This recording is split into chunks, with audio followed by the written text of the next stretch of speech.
Hello, I'm Robert Ellsberg. I'm the publisher of Orbis Books. Ordinarily, I'd be joined today by one of our Orbis authors to talk about their books. But today, for a change, I'd like to talk with you about a book I've edited myself, Dorothy Day, Spiritual Writings. Let me show you what that looks like.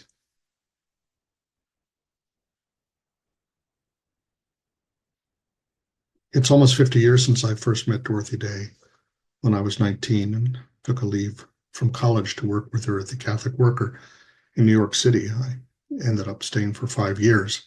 I wasn't attracted by her Catholicism or her spirituality, if I'd even known what that meant. I was not myself a Catholic at the time.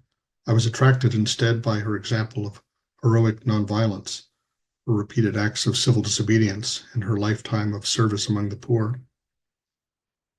Surprisingly, within a few months of my arrival, she appointed me to be the managing editor of the Catholic Worker newspaper.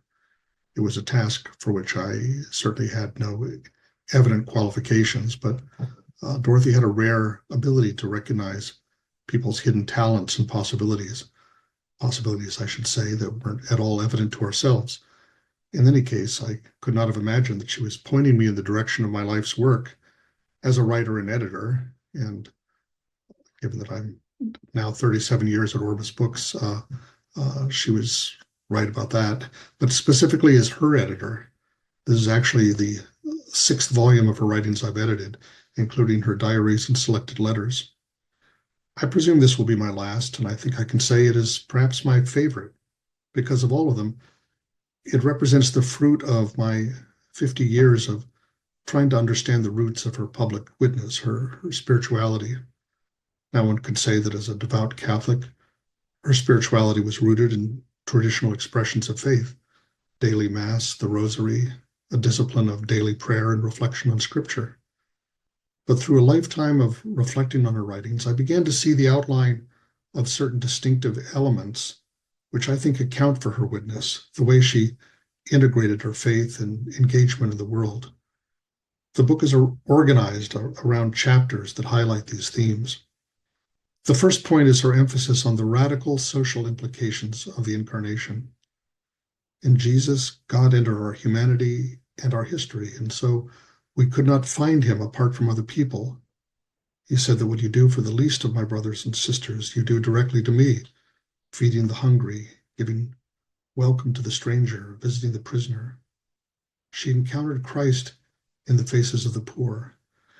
And this was the basis of her life of radical hospitality and service, but also her commitment to working for a society where there was not so much poverty and injustice. It was also the basis for her commitment to nonviolence. What we do for the poor, we do for Christ, whether we feed him, shelter him, or subject him to bombs and starvation. A second very important theme in Dorothy's spirituality comes from her favorite saint, Therese of Lisieux, a 19th century French Carmelite who devised a path to holiness that she called the Little Way. This meant performing all our daily tasks and encounters in the presence of God in a spirit of love. And this way, daily life, with all its ordinary tasks and responsibilities, could become an arena for holiness. Dorothy applied this very directly to her daily life in a house of hospitality. Everyday life provided occasions to curb her anger or her tendency to judgment, to practice patience, charity, forgiveness. You see this throughout her diaries as she examines how she's treated people during the day. She was not a placid person. One time when someone told her to hold her temper, she said, "I hold more temper in 1 minute than you will in your lifetime."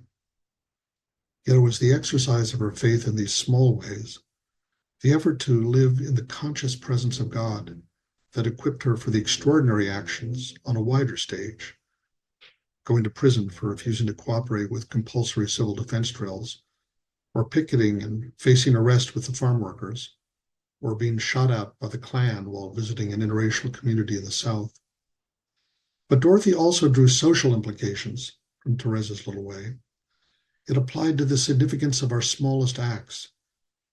Quote, "The significance of the little things we leave undone, the protests we do not make, the stands we do not take, She said we could never imagine the potential power disguised in what appears small and foolish, standing on a street corner with a sign for peace, walking on a picket line, going to jail for a few days. She wrote, "What we would like to do is change the world, make it a little simpler for people to feed, clothe, and shelter themselves as God intended them to do. And to a certain extent, by fighting for better conditions, we can, to a certain extent, change the world. We can work for the oasis, the little cell of joy and peace in a harried world. We can throw our pebble in the pond and be confident that its ever-widening circle will reach around the world." There's a chapter on love, a central theme in Dorothy's writings. She believed that when we love another person, it means seeing Christ in them, their true best self. And sometimes this involves an act of the will. She said, "If you will to love someone, you soon do. You will to love this cranky old man, and someday you do. It depends on how hard you try." This is tied with a phrase she often used, and which I actually used as the title for her diaries, the duty of delight. It's a phrase that recurs throughout her diaries, often following a recital of drudgery, disappointment, and apparent failure. She would just write, "the duty of delight." It was not easy to remember this duty, but it was a reminder to find God in all things, the sorrows of daily life, as well as the moments of joy. One of the chapters consists of excerpts from her diaries, showing us how she tried to practice this duty of delight in her daily life, examining her own conscience in the light of the gospel. These entries also document her own experiences of sadness, the sense of failure, and the reflections that would bring her back.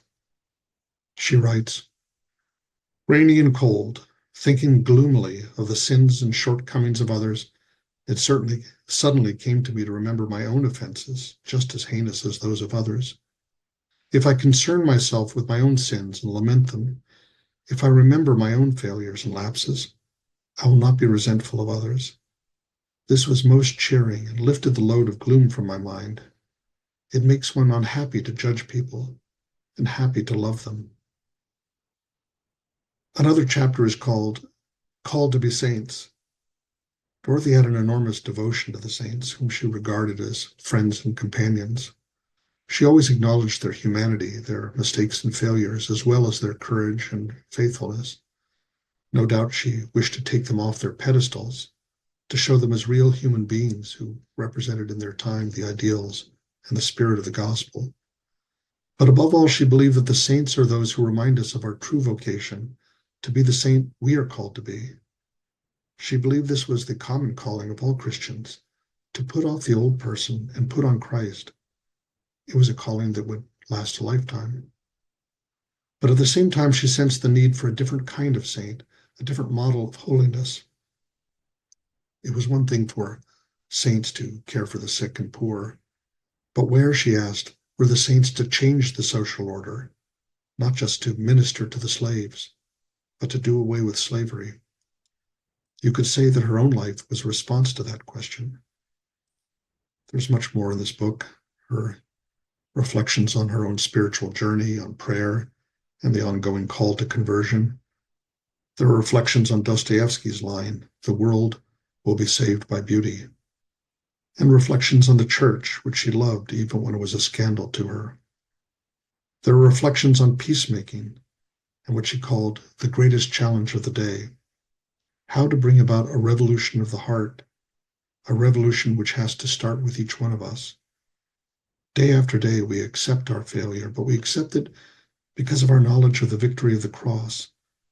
God has given us our vocation as he gave it to the small boy who contributed his few loaves and fishes to help feed the multitude, and which Jesus multiplied so that he fed 5,000 people. I was fortunate when I was young to know Dorothy. She gave me my life and my vocation, but most of what I know about her has come from studying her writings.